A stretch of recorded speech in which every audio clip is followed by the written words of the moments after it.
오늘의 말씀 함께 따라합니다. 창조 세계를 회복하는 녹색 그리스도인.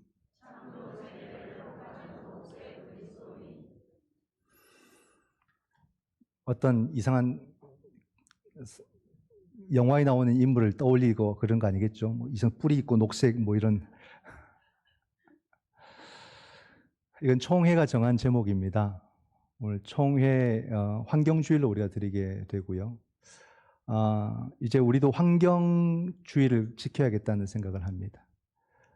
이게 너무나도 중요한 주제이고 우리의 많은 관심 밖에 오래도록 있었구나 하는 생각을 하면서 환경이라는 것이 우리 삶에 너무나도 중요한 내 삶과 생활과 직결된 것인데 우리가 좀 나의 우선순위를 딴 데 두다 보니까 이 부분을 자꾸 내일의 주제로 미루어 놨던 그 모습이 있어요. 그래서 우리는 미루어 놓았다는 것은 환경을 도리어 내가 자꾸 파괴하고 훼손하는 삶을 살았다는 겁니다. 그래서 이런 부분에 대해서 우리가 반성을 하고 우리 신앙이라는 것이 이 환경과 멀리 떨어져 있는 것인가? 필요할 때 생각하고 또는 아닐 때는 말고 할 수 있는 그런 신앙의 주제인가? 이것을 우리가 다시 생각하는 거죠. 매일 밥을 먹듯이 매일 우리가 관심을 두고 살듯이 이 환경은 우리 삶의 그런 주제로 들어와 있어야 되고 우리 신앙의 내용이 되어야 한다는 것을 생각해야겠다는 거죠. 사실 오늘의 그 설교 본문은 총회에서 주어진 거예요. 설교 본문이 와서 이번 주는 쉽게 준비할 수 있겠다 이런 생각을 했죠. 내가 만드는 게 아니니까. 그런데 설교 본문을 보면서 이 주제를 가지고 내가 다시 만들어야 된다는 그런 마음이 자꾸 생기고 그 원고를 그대로 가급적이면 가져가려고 하면서 수정하다 보니까 절반을 또 그냥 제 형식으로 바꿨지만 내용은 전체 맥락은 같습니다. 맥락은 같은데 제가 늘 하던 그런 방식으로 좀 더 해석을 하면서 이 본문을 거의 전체를 다 손을 대는 그런 과정을 겪었어요. 장례를 일주일 보내면서 돌아오면 저녁으로는 또 이 말씀을 갖고 묵상하면서 이게 다 우리 삶 속에 서로 다른 주제가 아니고 하나의 주제라는 것을 이런 느낌, 이런 깨달음과 은혜를 경험한다는 것은 참 놀라운 것이거든요. 한 책 속에서 깊이 들어감으로써 우리가 중세의 인물을 만나고 고대의 인물을 만나고 그들과 대화하는 시간을 쭉 갖고 하듯이 한 주간의 말씀 속에서 삶과 죽음, 생과 사의 주제, 그리고 그 생과 사가 그 환경 속에서 이루어지는 모든 과정들, 하나님의 피조 세계와 대화하는 그런 느낌들을 저녁마다 이렇게 가진다는 것은 참 큰 복이었다는 생각이 듭니다. 그래서 우리 모두가 이런 부분들을 좀 더 깊이 들여다보고서 오늘 우리 속에 굉장히 중요한 삶의 주제로 가져갈 수 있으면 좋겠다는 그런 바람을 가지고 이 말씀을 함께 준비를 했습니다. 오늘 총회가 우리에게 정한 본문은 에베소서 말씀이에요. 에베소서는 우리가 잘 알다시피 옥중서신이거든요. 옥중서신이 뭡니까? 감옥에서 기록한 겁니다. 감옥에서 사도 바울이 글을 기록하는데 이 에베소서에는 사도 바울의 교회론이 너무 아름답게 담겨져 있습니다. 교회가 무엇이냐라는 것을 언급을 하는 거죠. 오늘날 교회론에 대해서 집중하지 않는 목회자도 많고 신학자들도 많습니다. 막 다양한 자기 관심 주제만 막 하는데 교회론은 항상 근간이 돼야 되고 중심이 돼야 돼요. 교회론 위에 우리가 그 시대의 교회를 세워 나가는 것이거든요. 그냥 나는 이 분야입니다. 나는 저 분야입니다. 이렇게 말할 수 없어요. 각자의 전공이 다 달라도 우리가 교회론은 반드시 붙들고 가야 됩니다. 그래서 그 바탕 위에 교회를 우리가 세워 나가고 또 그 사역들을 해 나가는 거지 교회론 없이 우리가 교회를 바르게 세워갈 수는 없다는 사실이에요. 올바른 교회론을 보게 되면 교회 중심적 세계관을 보여주지 않습니다. 하나님의 세상, 하나님의 나라, 그 중심적인 교회론을 보여줍니다. 이게 굉장히 중요해요. 비슷한 거 아닙니까? 완전히 다른 겁니다. 선교의 역사도 그 세계관이 바뀌었는데요. 하나님, 교회, 세상이었어요. 과거에는, 중세까지는. 근데 이것이 바뀌었습니다. 하나님, 세상, 교회로 바뀐 거죠. 항상 우리는 지금까지 교회 중심으로 살아왔거든요. 고대부터 중세의 역사가. 초기에는 핍박받았지만 나중에는 기독교 국가 크리스텐돔이 되면서 교회가 정치를 좌지우지하는 그런 세상을 1000년 이상 살았지 않습니까? 그러다 결국 교회는 타락했고 다시 그것을 우리가 반성하고 회개하고 깨쳐서 하나님의 세상을 위해서 봉사하는 공동체가 교회라는 겁니다. 세상이 교회를 위해서 있는 게 아니죠. 교회가 하나님의 세상을 위해서 있다는 것을 알게 되고, 그러면서 교회는 모든 것을 새롭게 하는 시간을 가지게 됩니다. 그래서 성령이 세상에 역사하시고 성령의 역사에 봉사하는 공동체가 교회라는 거예요.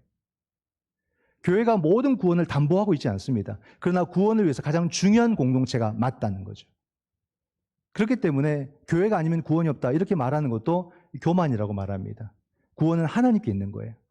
그러므로써 하나님의 역사 속에 교회는 세상의 중심에서 쓰임받는 공동체가 되는 것이 맞다. 그러므로 교회는 더 낮아져야 되고 더 겸손해져야 되고. 그러나 또 그 교회의 사역이 모든 게 다 인간 중심이거든요. 근데 여러분 한번 생각해 보세요. 인간이 차지하는 비중이 얼마나 되는가? 우리는 모든 역사관을 지구 중심으로 보고 인간 중심으로 봅니다. 그러니까 인간이 대단해 보이는데, 여러분 이 태양계만 하더라도 지구는 그냥 그 중에 하나에 불과하고 그냥 그 안에 살아가는 소수의 살아있는 존재가 인간일 뿐입니다. 온 우주를 비교해서 볼 때에 인간의 모습은 굉장히 미미해지죠. 근데 우리는 모든 그리스도의 구원도 단순히 인간 중심으로 보고, 하나님의 모든 이 어마어마한 피조 세계도 인간 중심으로 보고, 그러다 보니까 모든 게 왜곡이 되는 겁니다. 하나님의 나라 중심으로 볼 수밖에 없다는 거예요.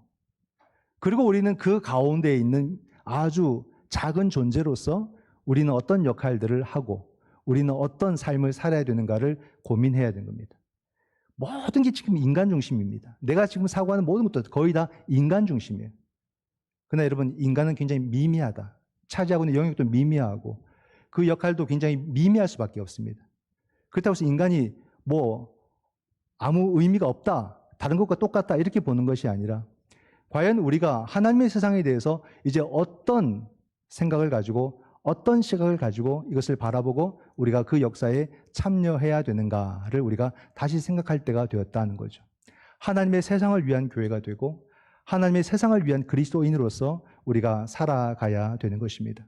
그런 가운데서 우리가 하나님의 교회, 각자가 하나님의 교회로서의 그리스도인들이 어떤 행실과 어떤 생활을 해야 하는가를 오늘의 말씀이 보여줍니다. 8절에 보게 되면은 빛의 자녀들처럼 행하라 하는 거죠. 빛의 자녀들처럼 행하라.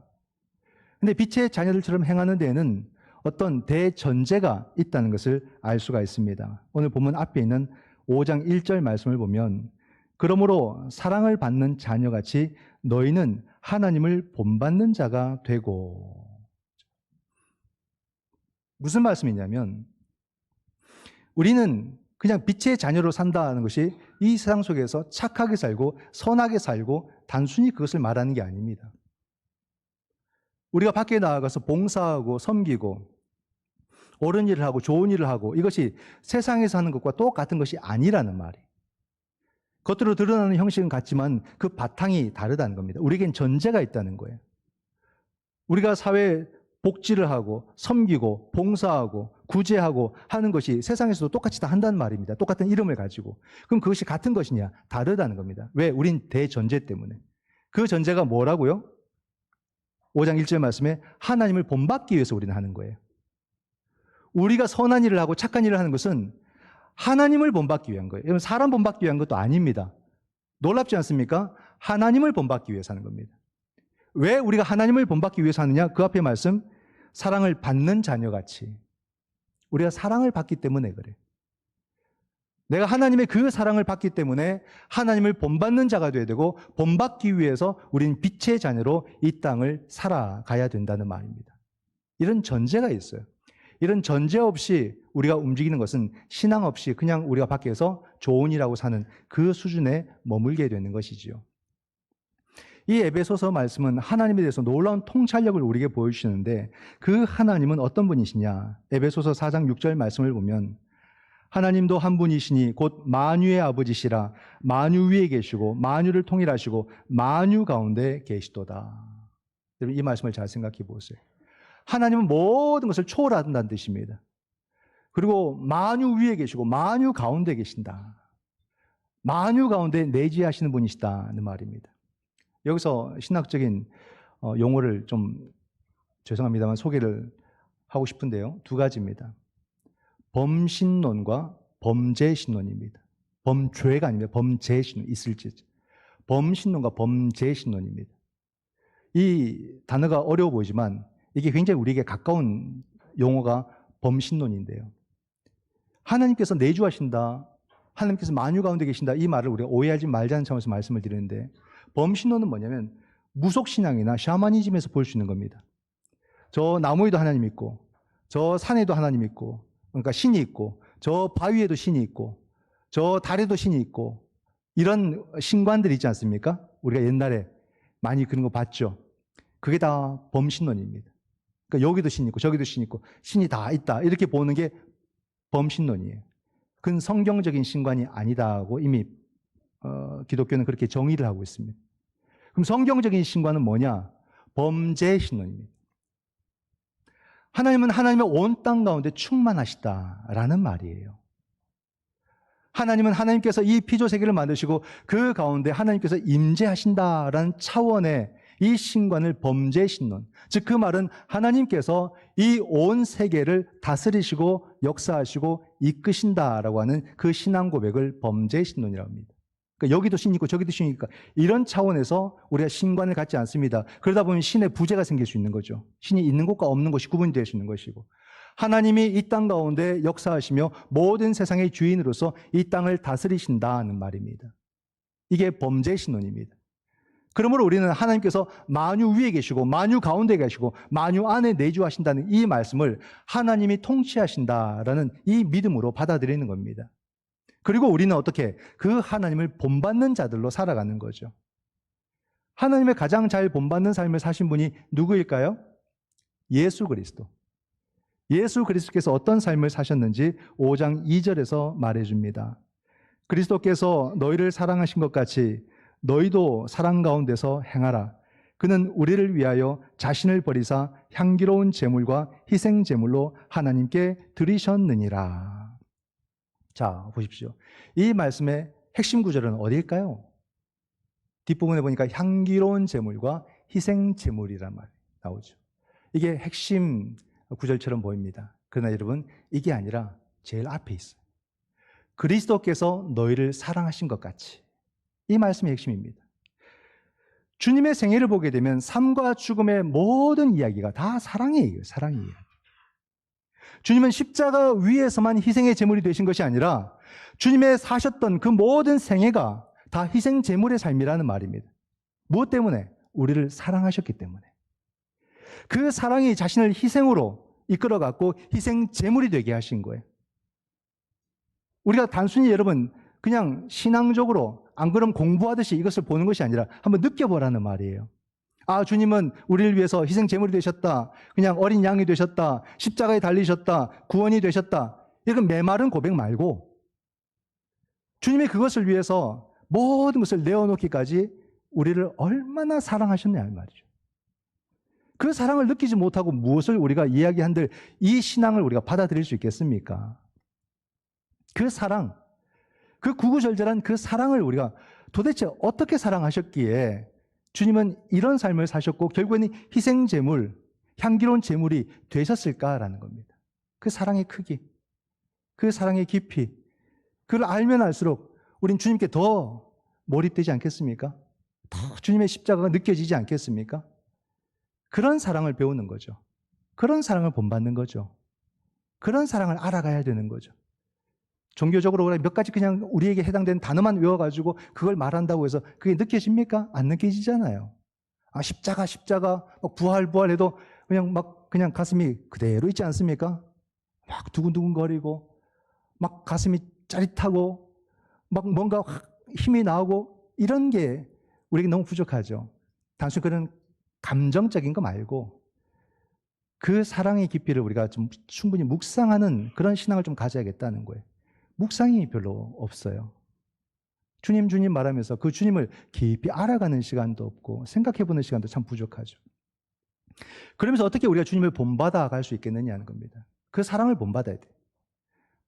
감히 하나님을 본받으라고 말씀하지 않습니까? 그럼 깊이 묵상해야죠. 깊이 느껴봐야죠. 그겁니다.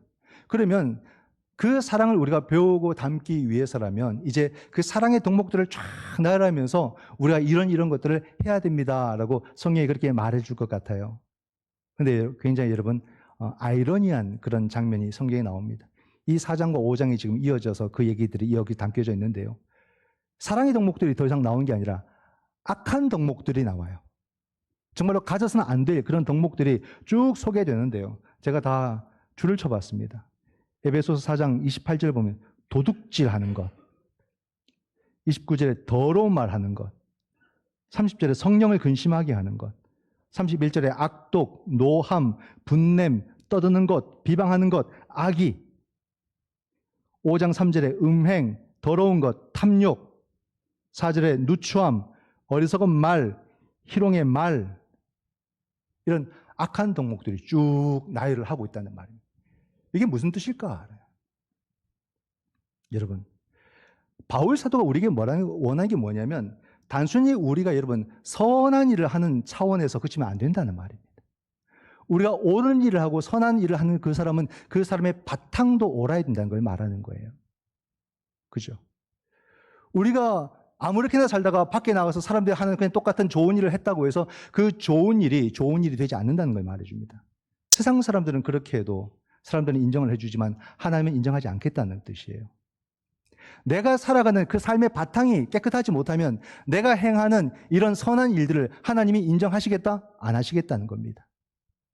즉 그리스도인들은 선한 일을 하고 우리가 옳은 일을 하고 사랑의 실천을 하는 것도 선한 바탕에서 해야 된다는 말이에요. 내가 하는 행동이 늘 악하고 늘 간사하고 늘 비겁하고 늘 이기적이고 심한 말들을 하고 욕도 내뱉고 그리고 남을 비판하고 이런 나의 일상 속에서 선한 일을 하자, 좋은 일을 하자라고 해서 우리가 그 일을 할 수 있겠느냐는 거죠. 안 된다는 말이에요. 누군가가 나에게 선한 일을 해도 그 선한 일이 나에게 불편하게 느껴질 때가 있어요. 왜 그렇습니까? 내가 그 사람을 보았기 때문에, 내가 그 사람을 경험했기 때문에, 그 사람의 평상시에 그 가치관과 그 태도와 그 말과 그 언행을 내가 경험했는데 지금 선한 일을 한다고 해서 내가 그 사람을 그것을 온전하게 받을 수 있겠느냐는 거예요. 안 된다는 말이에요. 그건 자기 위선이고 자기 자랑으로 보여지게 된다는 말입니다. 그리스도인의 이 선한 일, 사랑의 실천과 이 놀라운 섬김의 사역들은 그 바탕도 선하고 아름다워야 된다는 말. 과연 우리는 이렇게 할 수 있겠느냐는 겁니다. 내가 여전히 내 속에 있는 이 악습들을 버리지 못하고 내가 좋은 일을 아무리 많이 한다고 해서 과연 그것이 하나님께서 받으실 만한 정말로 누군가를 돕고 누군가를 우리가 기쁨이 될 만한 그런 일들을 내가 할 수 있겠느냐 하는 거죠. 우리는 그런 모순에서 벗어나야 된다. 오늘 본문 말씀을 다시 한번 볼까요? 너희가 전에는 어둠이더니 이제는 주 안에서 빛이라. 빛의 자녀들처럼 행하라. 빛의 열매는 모든 착함과 의로움과 진실함에 있느니라. 빛의 자녀들처럼 행해야 무엇이 있다고요? 빛의 열매는 모든 착함과 의로움과 진실함이 있다. 우리는 여러분 내 안에 있는 이 바탕과 내게서 드러나는 모든 선한 행실이 다 주 안에서 아름다울 때 비로소 이런 열매들을 맺혀갈 수 있다는 거예요. 세상에서의 좋은 일과 그리스도인들이 하나님의 교회를 통해서 좋은 일을 하는 것은 본질적으로 다릅니다. 우린 이 모습들을 이뤄갈 수 있을까? 그 악습들을 버리고 새로운 사람이 되라는 말이잖아요. 새로운 사람의 모습은 바로 빛의 자녀로 살아가는 것이고 그렇게 살아감으로써 착함과 의로움과 또 우리 삶 속에 진실됨을 만들어가고 나아가는 것, 이것이 바로 그리스도인들의 삶이라고 사도 바울은 강조하고 있다는 말입니다. 이 말씀을 보게 되면은 바울 시대 그 당대에도 이 말씀이 무척 필요한 말씀이었기 때문에 사도 바울은 이 말씀을 이 감옥 안에서도 이 글을 썼을 거란 말입니다. 그러나 이 말씀은 오늘 우리들에게 더더욱 절시 필요한 말씀이라는 거죠. 정말 이 시대에 가장 요구되고 요청되는 말씀이 아닌가. 어찌 보면 우상 숭배가 더 만연해진 시대를 우리가 살아가고 있고 인간의 욕심과 탐욕이 끝없는 이런 시대를 우리가 살아가고 있고 자기중심적이고 자기를 절대시하는 그런 모습으로 오늘날 사람들이, 현대인들이 살아간다는 말이에요. 그러다 보니까 모든 게 과잉이에요. 모든 게 필요 이상으로 넘쳐나는 그런 삶을 살고 있습니다. 물질도 과잉이고, 또 우리의 건강도 과잉이고, 우리의 취미도 과잉이고, 음식도 과잉이고, 심지어는 정치도 과잉이고.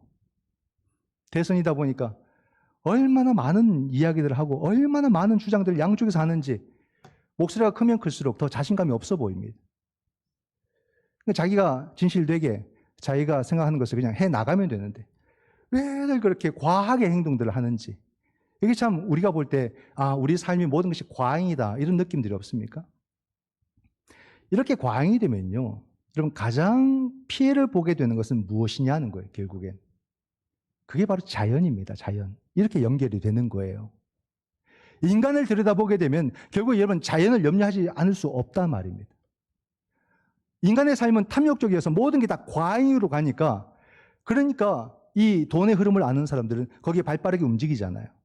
그래서 대량 생산을 하게 되고 인간은 그 모든 것을 다 대량 소비를 하는 이런 사회 구조로 가게 돼 있다 이 말이죠. 끊임없이 공급해내고 그것을 많은 사람들이 자기 과잉과 욕심 속에서 그걸 소비해내는 그런 삶의 구조로 지금 우리가 힘써 살아간다는 말입니다. 그러면 그 대량 생산이 다 어디서 나옵니까? 그게 다 자연에서 나오는 거예요. 자연에서. 끊임없이 공급해대고 자연은 자꾸만 고갈되어져 가고 훼손되어져 가고 오염되어져 가는 거 아니겠습니까? 이게 서로 다른 이야기예요? 같은 이야기 아니겠습니까? 오늘날은 선진국들도 환경오염에 심각하게 노출되어 있어요. 그들은 몰랐던 거죠. 자기들은 아닐 줄 알았어요. 선진국이 환경오염에 심각하게 노출됐다는 것은 개발도상국은 아예 환경오염에 빠져 있는 거예요. 그런 거 아닙니까? 지금 동남아도 그렇고 중국 저 안쪽 다 그렇고 아프리카도 그렇고 남미도 그렇고 얼마나 그들의 삶이 피폐해져 갑니까? 선진국들은 값싸고 좋은 것을 원해요. 그게 모순이에요. 값싸고 좋은 게 어디 있습니까, 여러분? 값싸고 좋은 건 없는 거예요.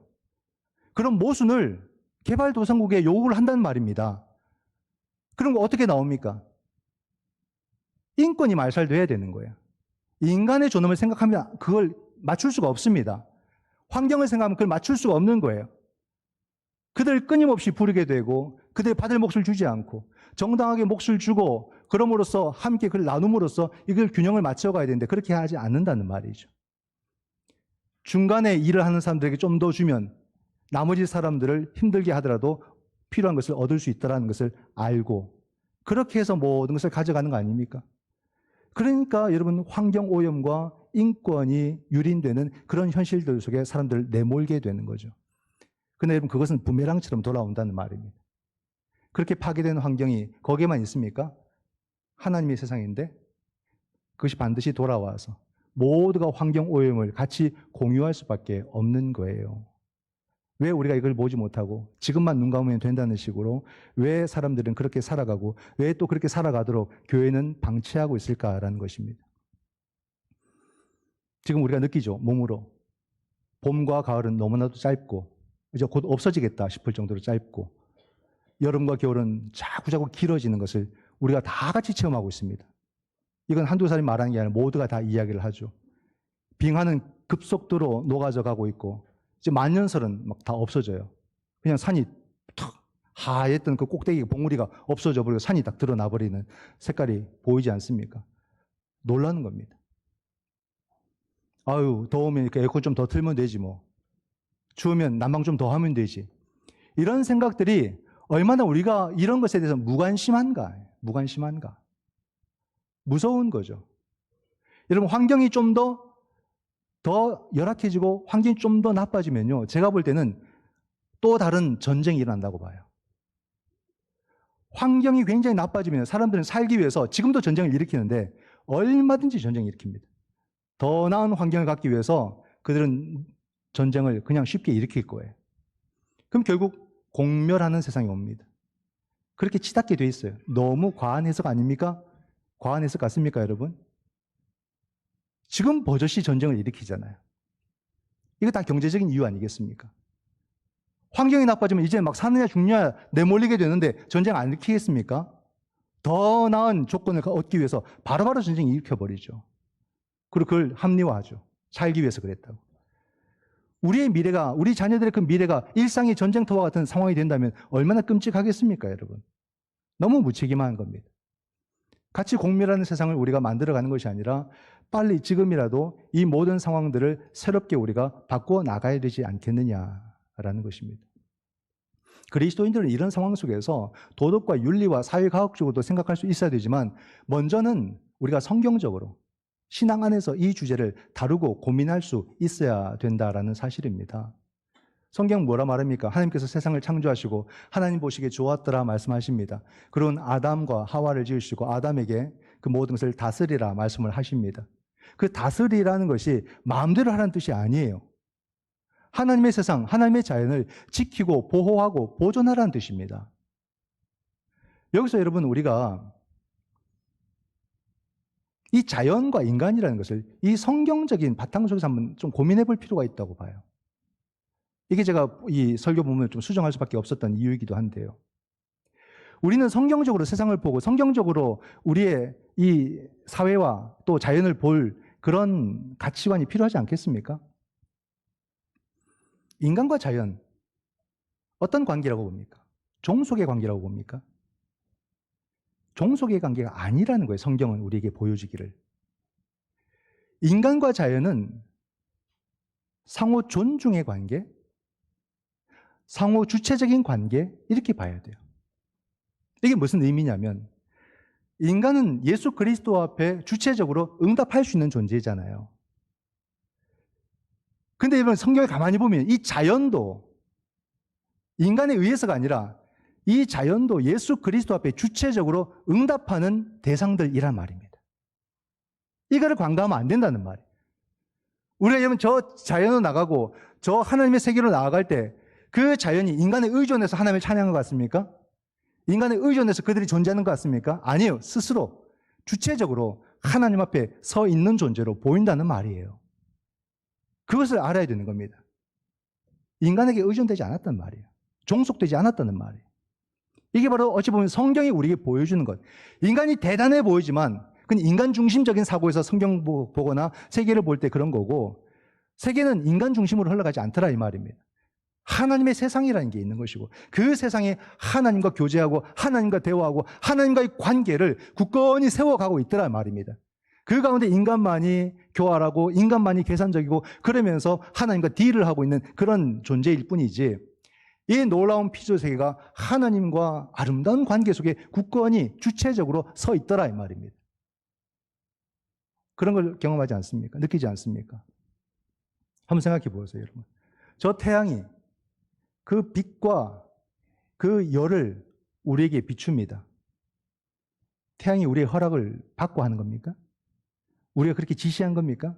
인간과 상관이 없는 거예요. 그렇죠? 이 지구는 태양 주위를 도는 행성입니다. 그리고 지구 주위를 도는 이 달은 위성입니다. 달이 왜 지구 주위를 돕니까?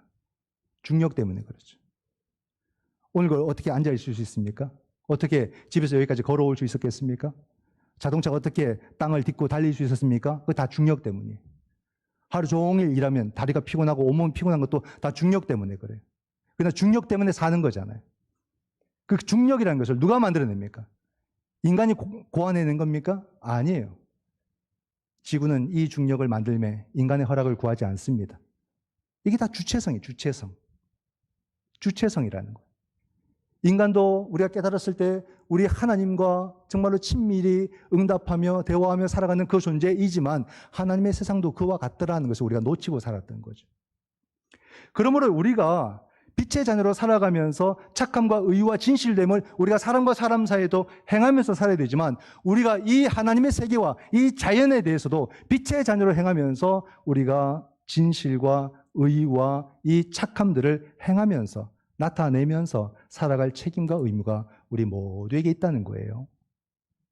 그러니까 우리의 신앙의 지경을 더 넓히라는 말입니다. 내 신앙이라는 것이 사람과 사람 사이에서만 그렇게 사용되는 신앙이 아니라 하나님의 세상 가운데 나타나야 될 신앙이라는 말입니다. 아멘. 이걸 믿으셔야 돼요. 또 이것이 나의 현실로 들어와야 됩니다. 그렇다면 여러분, 내가 실천해야 될 과제는 뭐가 있을까? 그건 여러분들이 잘 아세요.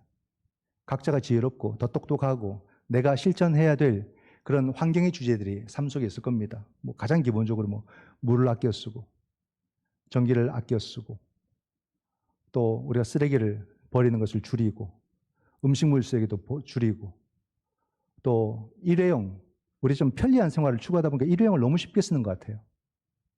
일회용을 좀 많이 줄이는 것도 필요하고 그리고 플라스틱, 참 이 자영업자 생각하면 함부로 말은 못하겠고요. 방법을 찾아야 될 것 같아요. 음식 한번 시키면 플라스틱 한 10개는 오는 것 같습니다. 그렇죠? 펼쳐놓으면 막 가득해요. 이걸 어떡하나. 음식은 안 보이고 플라스틱만 보이는 거예요. 아, 이것도 큰 문제다. 이것도 뭐 다른 방법을 찾아야 될 텐데. 그런 것들. 음식물 쓰레기도 좀 많이 줄여야 되고요. 이런 것을 직접 실천도 해야 되고. 국가는 어떻게 됩니까? 정책적으로 화석 연료 줄여야 돼요. 지금까지 싸서 우리가 써왔지만 이게 어떤 당이나 정책 이과 상관없습니다. 그것이 아니라 방향성을 말하는 거죠. 그리고 친환경을 당연히 이제 추구하고 가야 됩니다. 친환경이 아니면 이제 수출도 안 되잖아요. 그죠? 그런 에너지를 우리가 추구하는 게 맞아요. 근데 뭐 대선을 통해서 막 정치인들이 이야기하는 걸 보게 되면 이것도 뭐 화석이냐 원자력이냐 뭐 친환경이냐 하면서 다 돈을 매깁니다. 뭐 몇십 원이 더 비싸다 더 싸다 이렇게 하는데 여러분 우리가 그게 아니라 아까도 말씀을 드렸지만 선진국들이 뭔가 좋은 것을 원하면 거기에 합당한 금액을 지불해야 되듯이 우리의 미래를 위해서 우리 후손들의 그 미래적 삶을 위해서 오늘 우리가 투자하고 지불해야 될 부분들이 있다면 그것은 우리가 소비로 보지 말고 우리가 그것을 더욱더 적극적으로 지불해서 아름다운 미래를 우리가 만들어가는 것을 선택하는 것이 더 교회답지 않느냐, 더 그리스도인들의 그런 가치가 아니겠느냐 하는 것을 고민하자는 거죠. 단순히 이거냐 저거냐가 아니라 하나님의 세상을 바라보는 시각에서 이런 부분들을 우리가 고민하고 결정해 나가는 것도 정말 필요하다는 생각이 들고요. 저는 근데 이보다도 실천적인 걸 생각하다 이보다도 더 중요한 게 뭘까? 설교를 끝날 때 마무리에 탁 하나님께서 생각을 주시는데 그게 뭐냐면 여러분 하나님의 세상을 좀 더 깊이 들여다보자는 겁니다. 하나님이 저 세계 얼마나 아름다워요. 그냥 피상적으로 보지 말고 좀 더 우리가 풍성히 한번 누려보고 좀 느껴보자는 겁니다. 얼마나 아름다운 세상인지. 자꾸 우리는 단순화시키거든요. 사랑을 정의하라. 정의를 정의하라. 삶을 정의해보라. 자꾸 한 줄로 요구해요. 이건 공부 못하는 사람들한테 행동입니다. 그 사랑이 얼마나 무궁무진한데 이 정의라는 게 얼마나 놀라운 것인데 인생이라는 게 얼마나 다양한데 그걸 한마디로 말하고 한 줄로 말합니까? 그건 참 굉장히 위험한 행동이에요. 그런 것처럼 하나님의 세상을 좀 우리가 보고 싶으면 보는 것이 아니라 더 깊이 한번 느끼고 한번 누려보자는 거예요. 거기서 뭘 할 수 있겠습니까? 하나님이 만유 위에 계시고 만유 가운데 계시다는 것을 결국 만나지 않겠습니까? 그 가운데서 이 세상이 얼마나 아름다운 세상인지를 내가 느끼게 된다면 내가 뭘 해야겠다는 것이 아니라 내 삶 자체가 거기에 맞게 바뀌게 되는 거죠.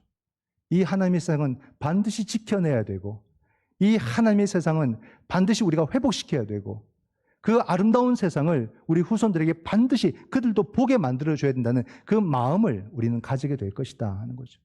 하나님의 세상을 더 누리시기 바랍니다. 더 느껴보시기 바랍니다.